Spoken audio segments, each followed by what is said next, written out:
there are certain words you use on a child that make the child to become inferior.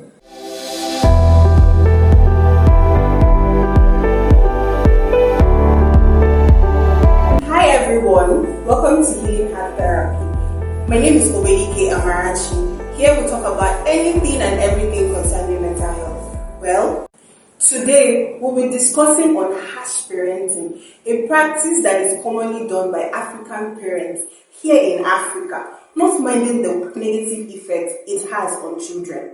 Today with me in the studio, I have Mr. Ikenna Otoyin. He's a parent, an educator, and also a media expert. Welcome to the studio, sir. Thank you very much. Thank you. So today, our topic, harsh parenting. Tell our audience what you understand by harsh parenting. Okay, good day once more. In a general context, we see harsh parenting as a mechanism or method by which parents tend to instill discipline on their children by using punishments, abusive words, and general scolding, which tend to instill fear other than respect to the children. That is what harsh parenting entails. Those measures like calling of names, making wrong comparison, using corporal punishments are generally classified as harsh parenting. And it is not just peculiar to parents alone. When we talk about parenting, it is not just the biological parents. It involves the biological parents, the guardian, and the teachers in school. Thank you. So this practice now, does it affect children? Of course, it does. It impacts. So how does it affect children? In what way or what ways does it affect children? In a general note, it tends to instill fear other than respect among children. Wow. It inculcates negative perception among children. It makes them to fear and obey, not necessarily accepting the fact that this is the right thing to do, but because of the fear of being punished. And remember, it comes to a stage whereby the child will uplift that fear. And that is where you get that common language, waiting won't happen, make it happen. Because the child is used to those corporal punishments. Then if the parents tend to be more abusive, it builds a negative mindset in the child. The child can become depressed, the child can become sad, the child might develop inferiority complex, the child might not be able to express his or herself among his peers. So I've heard this thing where some parents say, don't tell me I'm abusing you, why would you say I'm abusing you? And then they see like it's a normal thing to say to a child, Waka, you're mad, you don't have sense. Like we just like it's a normal word that you just say, so why should a child take it to heart? And some parents go as far as saying it's because you have a bad heart, that's why you're picking on the things that I've said and forgotten. So you're saying that it's not possible to for these kids to hear this, even though it's constantly said to them, these abusive words, just hear them and just ignore. Would it like remain in them? Does it portray any negativity to their mind? Remind them of something? Does it affect their self-esteem and how they relate outside their home environment? Yes, it does. We know one thing common in Africa. We've seen it as a normal thing for parents to be extreme disciplinarian, and most time we back it up with the religious quotes, steady carrying out for the child in the Christian religious sector, and they also forget to read down the passage where the scripture also enlightens parents on listening to the children and getting to know them better too.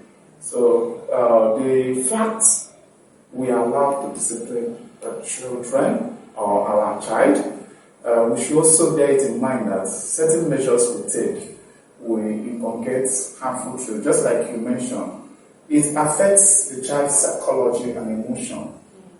Now, there are certain ways you use on a child that make the child to become inferior, not just at home or outside. Now, the child will live in his or her own shell, knowing fully well that if he or she tries to express his trait or her trait outside, the parents might take offense in that. And some teachers also subdue children in school and make those children to remain in their shell. Now, the negative aspect is this, that the child can become depressed. And when you depress and isolate yourself, your mind begin to create imaginary perceptions that are not there. Now, negativity begin to build. Two, it hinders the child's development of skills.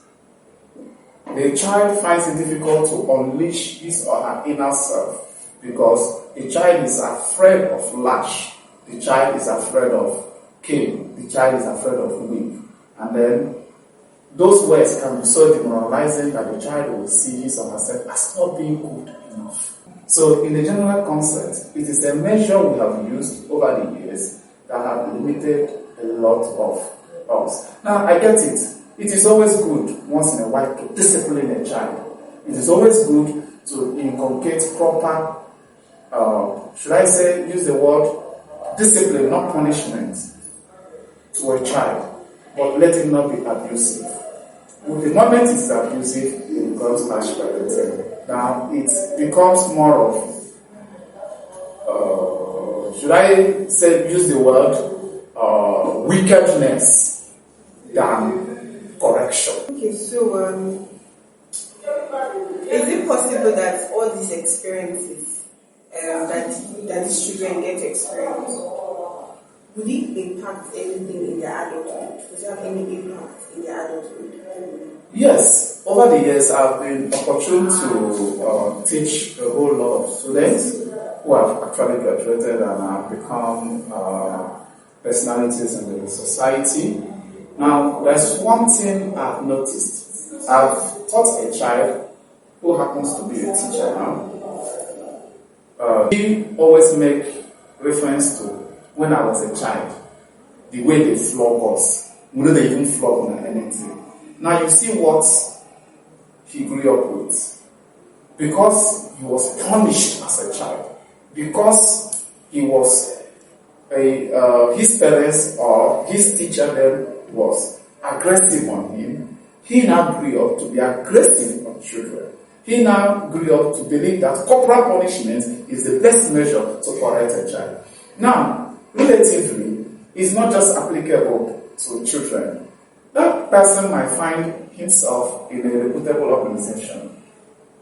It all means that anybody below you tends to be a child to you. That means you're also going to adopt that abusive measures in your place of work, creating an unhealthy environment.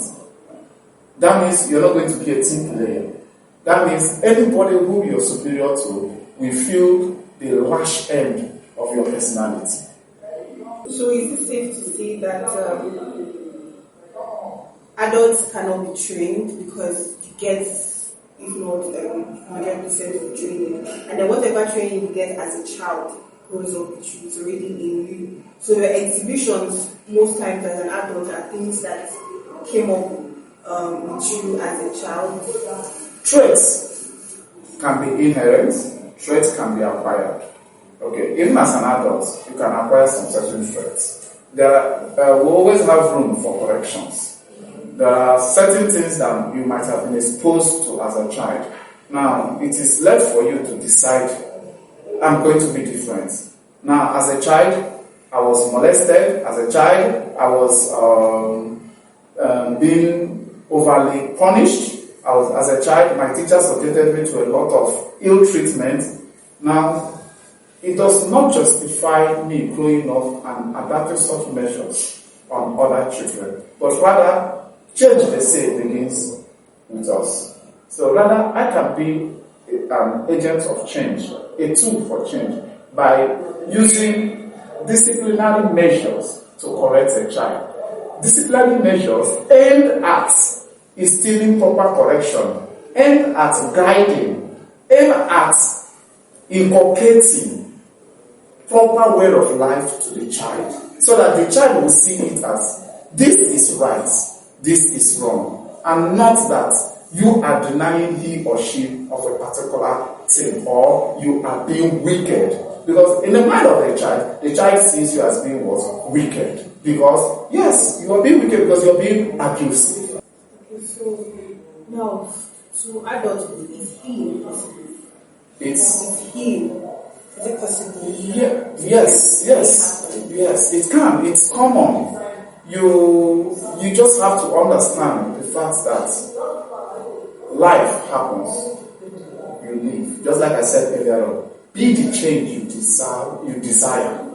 Change begins with you. Okay? So you can decide to heal if you want to heal. Sometimes we often see doctors telling relative of patients that we have done all we can. The rest is up for the patient and God.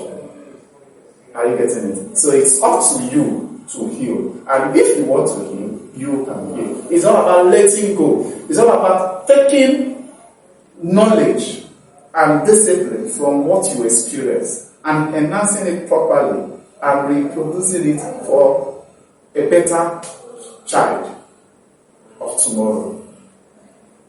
Thank you. So, do you have any message for parents?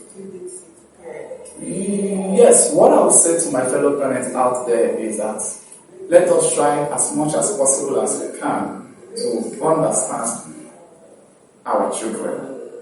Just like they said, they are the leaders of tomorrow. What we implant in them today plays a vital role in what they turn out to be in the society tomorrow. But the key take-home here is understand the child. Thank you. Thank you, Mr. Ikenna, for coming. I've learned a lot, and I've come to the understanding that harsh parenting is not the best option in raising a kid. So, guys, you heard it from the horse's mouth, as they say. I hope our parents will not get upset at this video, but then listen to understand, watch to understand what we mean. There are other ways to raise a kid to be good and safe to the society. Don't forget to subscribe, don't forget to like, don't forget to share this video, and also don't forget to drop a comment. Till next time.